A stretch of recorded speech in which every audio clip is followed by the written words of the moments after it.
Alright guys, Dokkan time, and today's how-to build is going to be for TEQ JIREN's EZA, which will be coming to global very soon, or at the time of release of this video, like right now. So, I will be going through a couple different builds in here, but first let's kind of go over the role tips, and then I'll go briefly go over the builds, and then we'll go over his kit and, well, my reasoning for all of his builds. So, as far as his role tips go, he's primarily a damage dealer. Leaders are kind of like iffy for global. JP users obviously are having the much bigger heads up here. But as far as global goes, I mean, you got UI Goku and then Topo when he releases eventually, maybe this month or next month, couple months, who knows. Whenever we get Topo, that's going to be his best partner. And leader, of course. Well, actually, his best partner is himself, which is the AGL Jiren, but unfortunately, global players don't have access to that. Once again, they're waiting for Topo. You know, this is kind of familiar. It's the same thing with STR Dispo. Dispo is pretty decent, and he's pretty good, but he's also just kind of waiting for Topo, man. We're just waiting for Topo here on global. JP, though, JP's looking pretty good with UI Gokus and Topos and other Jirens.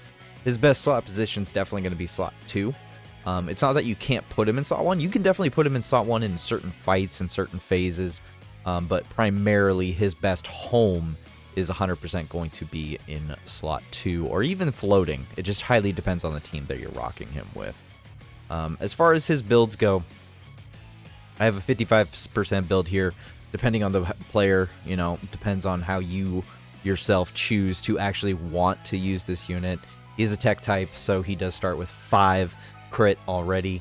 You can go ahead and just give him another 7 crit to try and just emphasize him doing some more damage, because that's what his primary focus is he's a damage dealer. Or you can just go ahead and just throw in a level 7 additional, but I just don't feel like dodge is mandatory. I don't think a level 7 dodge or anything like that would really go too far for a 55% build specifically. As far as another build, we can go with an attacking build, go for additional, maybe some crit, if you so choose, or you can go for a defensive build, which is more for dodge, and then additional, and hopefully the additional will proc and give you more defense. You can flip-flop this if you so choose as well, give him primarily 15 additional, and then give him like 6 dodge. Or you can go with my build personally, which is more oriented towards additionals. Give him a little bit of crit to go along the way, and just that one little itty bit of dodge. Just a little spice in the little dodge right there. This is honestly, this build specifically is more just because I don't want to rebuild this guy. I've had him rainbowed for quite a hot minute, and I just don't really want to rebuild him. The specific build, the reason it's like this is mostly because of this equipment orb I have on him, which gives him a level 3 additional and then a level 4 crit. Meanwhile, I have his silver orb just a level 2 and a level 2 bronze orb. You can obviously play with this, but this is my personal build that I just felt like it was necessary that I do show it off. So I will keep the builds just looping so that you are able to kind of see it as we go and talk about how his build goes. If that's all you wanted to see, then have fun with Jiren, and I hope you have a good day and good night. Otherwise, let's go through his kit and try to really get down exactly why I made these different builds for him. So Jiren's 200% leaders, as far as like in general, this is it right here, is 200%. He does have 170 options, of course, but I try to focus on the 200%. Obviously, his best partners are going to be AGL Jiren, UI Goku, Physical Topo. All these other leaders are just kind of stand-ins, I would say. You don't necessarily want to rock them as leader. It's more like you just don't have any other options. Oh, excuse me. But that is for JP specifically. And as far as like his partners go, once again, it's he just completely links with himself primarily, and then Topo. He actually is a very good link partner with Ultra Instinct Goku. Very surprising that they have like such a large form of links together.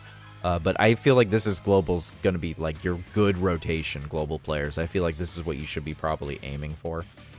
But JP players obviously have options such as Topo and AGL Jiren.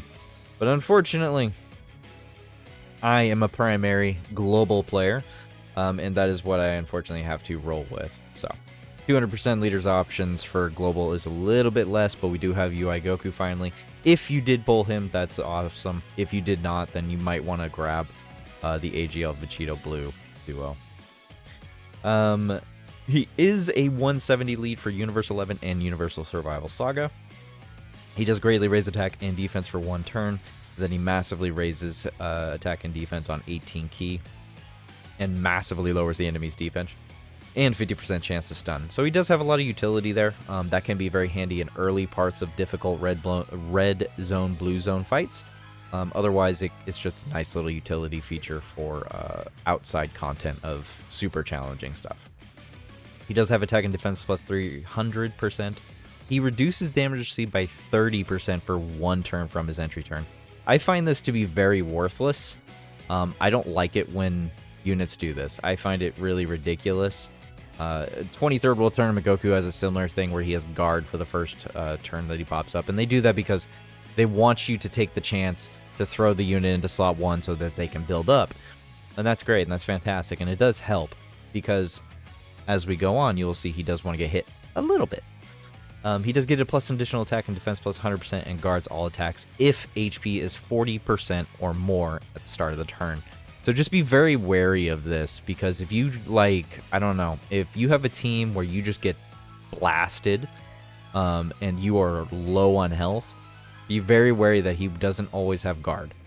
You could get caught off guard by that, and his defense will be so much significantly lower. So just keep that in mind. If HP is 80% or less at the start of turn, starting from the 5th turn from the character's entry turn, or if HP is 40% or less at the start of the turn, plus an additional attack and defense plus 200% starting from that turn. So, the interesting thing about this is that this right here can proc specifically when your HP gets below 80% after turn 5, from turn 5 onward. From him, you know, being, so if he popped up on turn 1, this would be relevant to 5th turn. If he pops up on turn 2, then it would be turn 6. If he pops up in the 3rd slot and ends up in the 3rd, you know, on turn 3, then you would have to wait till the 8th turn of the fight in order for this to proc.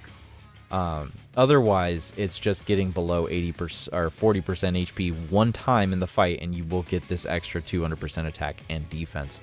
I will say that this is such a large chunk of his stats that if you do not have this, he will feel dramatically different.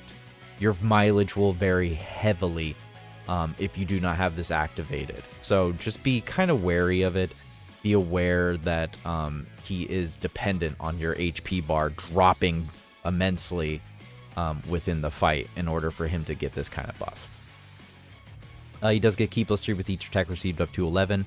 So 3, 6, 9, 12. So he would have to technically get hit 4 times to fully acquire the 11 key. Otherwise, 3 hits and you get 9 key is still very good.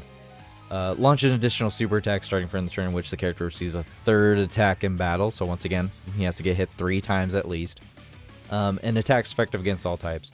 He does have perform a critical when the target enemy is an attack down or a defense down status or is stunned. I don't like this. I find this to be also a very worthless part of his kit. I'll get back to that in a second, but he also does disable the attacked enemy's action once within the turn when key is 24 or more. Remember, this is just disable an action. It's not stunning or anything. This is literally like taking off a normal. It doesn't, as far as I'm aware in my testing of doing this, unless it's the only attack. So let's say he's in slot 1, or let's say he's in slot 2, and he disables the enemy's action. If the enemy had 2 attacks that were going to hit Jiren on that, it would remove the normal. If it was only 1 attack and it was a super, it would disable the super. The thing about that is it's very picky about that. So it can be good, can be bad, or not as good as you think. But anyways, I find this part of his passive to be rather useless. It's the reason why I do have crit in my build. It's the reason I did make a crit build option, and it's because of this. It's majority of difficult content in the game, you are not going to have the enemy on attack down, defense down status, or even stun, because you can't do it. This is something that is potentially never going to be active in certain fights that you do go against. And when you get to the later later phases of a lot of difficult content, your damage starts getting to the point of where you have to get over a certain threshold. The enemy's defense starts getting ridiculously high, and you do have to start actually critting. In this case, attacks effective against all types would not be good enough against certain fights that you could be going against. So although I feel that this is a good part of his passive, I feel like it's not going to be active a lot. So yeah, that is why I did put crit into his builds. He does have an active skill where he gives attack and defense plus 30%, and then all enemies' attack and defense is minus by 30%, and then he stuns all enemies for 1 turn. So once again, this is like, technically this is a good active, but at the same time it's not, because once again, if we're in a fight where you can't stun the enemy, this is irrelevant. He just gets attack and defense plus 30%, because if you're on the end phase of like a blue zone or a red zone fight, you're fighting Broly or whatever, you can't lower his stats. You can't stun him. You can only increase your own attack and defense from this active skill. So just be aware, this doesn't like overwrite, enemies' skills or anything. So just keep that in mind going forward. You can activate it after the character receives an attack 5 or more times in battle. So once again, this also goes back to the very beginning part of his passive, where he does reduce damage received by 30% for 1 turn. I would highly suggest, if you do roll with Jiren, that you throw him into slot 1 the first turn appearance that he comes up, because he should theoretically have guard activated, and you should have the damage reduction of 30%. So with all that being said, let's go ahead and go look at his defense numbers here. Compliments of Halvard. Start a turn defense when HP is 40% or more. You'll be at like 400k defense, which is not a lot. No, it's not. But on a majority of fights, phase 1, you're not really taking 2 million supers too often, except for the new blue zones memorial battles. You might be taking that. But I would say it's worth the risk to throw him into slot 1, make sure he gets hit a couple times, because that's the only time he can take hits. It's the time where you could technically get him below that 40% threshold pretty easily. So I would just throw him into slot 1, turn 1, his first appearance, and then move on. But anyways, so his defense after supering without support, when HP is not 40% or more, is only like 800k, 900k if he triple supers. But if your HP is 40% or more, you'll be in the 1 million range after a double super, and 1.2 million after a triple super. If you get the 200% buff that we talked about earlier with the HP threshold or turn plus 5, you can get to a very respectable amount of defense here with like a 1.4 million or 1.6. I would not bet on this 1.6. The 1.6 is implying you're going to get a triple super. The triple super is probably very unlikely. The good news though is that the double super is almost guaranteed as long as he gets hit 3 times in battle, which is good. He's got a guaranteed additional, so basically, as long as you don't kill the enemy, you can guarantee that defense of 1.4 million after turn 5 or when HP is, So, I think that's a pretty good HP amount with guard. If you have the tech UI, you can also get his defense to a much higher, more respectable number. I would say if you only double super, you're probably looking around about 1.5, 1.6, maybe even 1.7 with the domain on a double super. So he can be very good defensively.